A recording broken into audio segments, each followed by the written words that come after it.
सांगा. बूमवरती घे. आज तुम्ही बूमवरती घे. पहिल्यांदा मी सोलापूर जिल्ह्यात भोसायला आलो आणि आता इकडे निलंगा तालुक्यात आलो आहे. औरादमध्ये मी या ठिकाणी आलो आहे.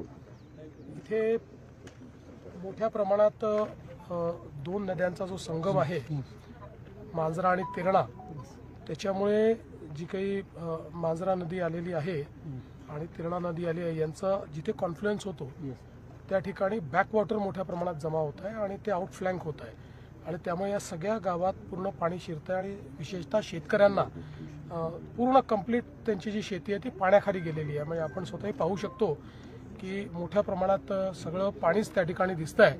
म्हणजे एकीकडे पिकाचं तर नुकसान आहेच, पण जमीन वाहून चाललेली आहे, खरडून चाललेली आहे. अशा प्रकारची परिस्थिती आहे. सगळ्या प्रकारची मदत तर सरकारच्या वतीनं आम्ही करणारच आहोत, पण आता इथला प्रश्न देखील आम्ही समजून घेतलेला आहे. याच्यामध्ये काही बॅरेजेसचे कामं आपल्याला करावे लागतील, कारण अलीकडच्या काळात आपण पाहतोय की अशा प्रकारचे इव्हेंट्स वाढत आहेत. म्हणजे पाऊस जो आहे हा महिन्याभराचा 3 दिवसात पडतो आणि मग एकदम डिस्चार्ज जो आहे हा खूप मोठ्या प्रमाणात वाढतो आणि मग अशावेळी ज्यावेळी दोन नद्या एकत्रित येतात त्यावेळी एका नदीच्या फ्लोमुळे दुसऱ्या नदीचा फ्लो अडतो आणि मग ते पाणी आतमध्ये येतं.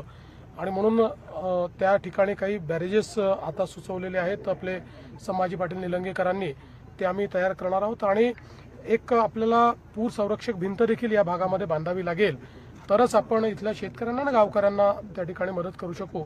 तर तेही काम आम्ही करणार आहोत. आणि याच्या व्यतिरिक्त जसं मी सकाळी देखील सांगितलं की सगळ्यांना सरसकट जी काही आपल्या शेतकऱ्यांना मदत आहे ती सगळी मदत आम्ही करणार आहोत. आणि नुसती मदतच नाही तर साधारणपणे आपल्याकडे टंचाईच्या वेळी जे काही नॉर्म्स आहेत ते सगळे नॉर्म्स अतिवृष्टीलाही लागू करणार आहोत आपण, आणि त्याप्रमाणेच शेतकऱ्यांना सर्व प्रकारची मदत केली जाईल. मदतीची मागणी अशी होते, मात्र पंचनामे करणं सध्या शक्य नाही, सगळं पाण्याखाली आहे आणि किमान 6-7 दिवस शक्य नाही. ही मदतीची किंमत घडणार कशी?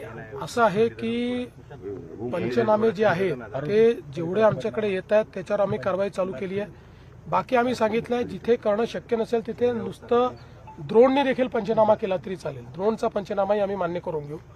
आणि म्हणूनच आपल्याला केवळ आपल्या रेकॉर्डला त्या भागात पाणी गेलं एवढंच आपल्या रेकॉर्डला असलं पाहिजे. त्यामुळे ड्रोनचा पंचनामा देखील आपल्याला मान्य असेल.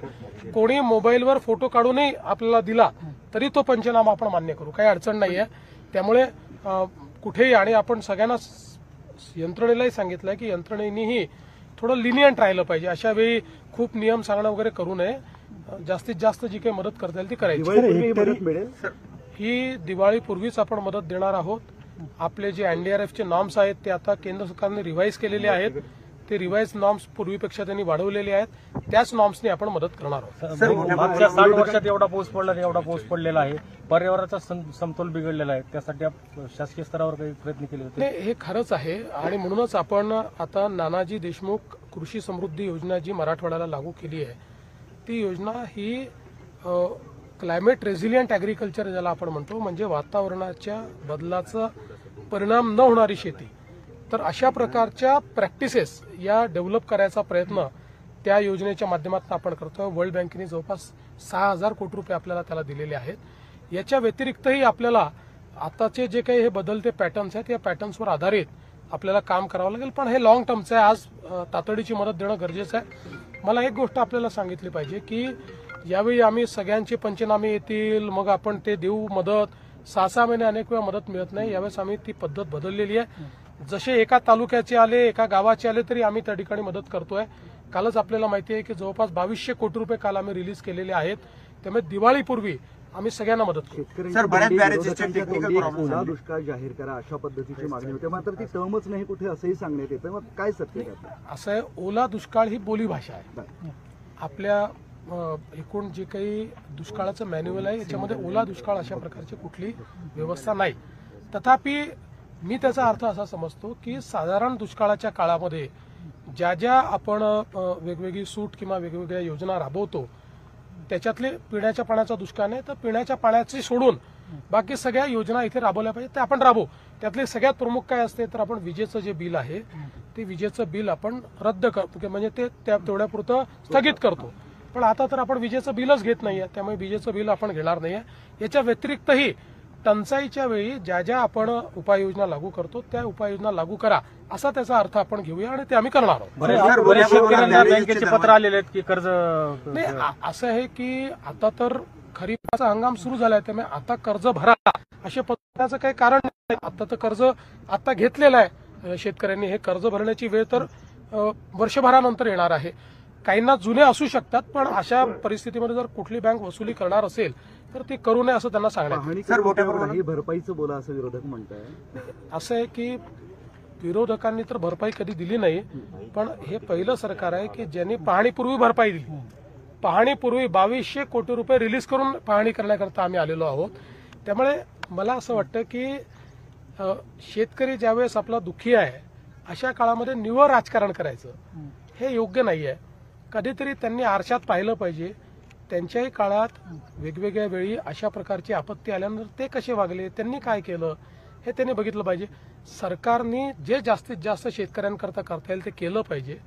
सरकारच्या काही मर्यादा असतात, त्या मर्यादेच्या किती बाहेर जाता येईल तेवढं बाहेरही गेलं पाहिजे.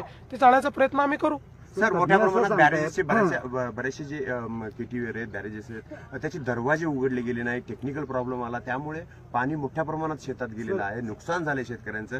ह्या टेक्निकल विषयावर म्हणजे काय झालंय की आता खूप काही बॅरेजेस खूप जुने झालेले आहेत, त्यामुळे त्याची जी सिस्टीम्स आहेत त्या नीट ऑपरेट होत नाही.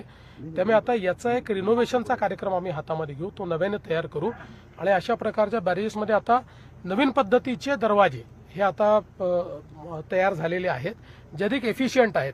तर त्याचा एक कार्यक्रम आम्ही हातामध्ये घेऊ. असं म्हटलं जातं की मराठवाडा कायम दुष्काळग्रस्त होता, त्यामुळे इथं जर खूप पाऊस किंवा खूप पाणी आलं तर पूर परिस्थिती सांभाळण्याची यंत्रणाच कधी निर्माण झाली नाही आणि त्याचाही फटका बसतोय.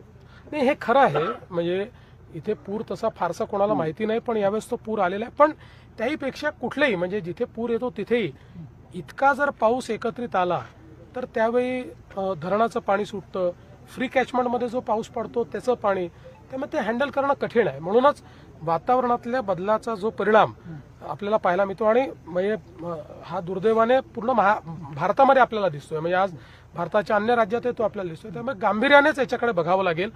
आपल्याला क्लायमेट रेझिलियंट अशा प्रकारचं म्हणजे वातावरणातल्या बदलामुळे जो परिणाम होतोय तो कसा आपल्याला ऍब्झॉर्ब करता येईल अशा प्रकारे पीक पद्धती देखील पुढच्या काळामध्ये तयार करावी लागेल. ज्यांच्या जमिनीत खरडून गेल्या, जमिनीमध्ये मातीच राहिली नाही, तर त्या संदर्भात काय उपाययोजना? ज्या जमिनी खरडलेल्या आहेत त्याकरता आपला एक स्टँडिंग ऑर्डर आहे, त्याला आपण मदत करतोच.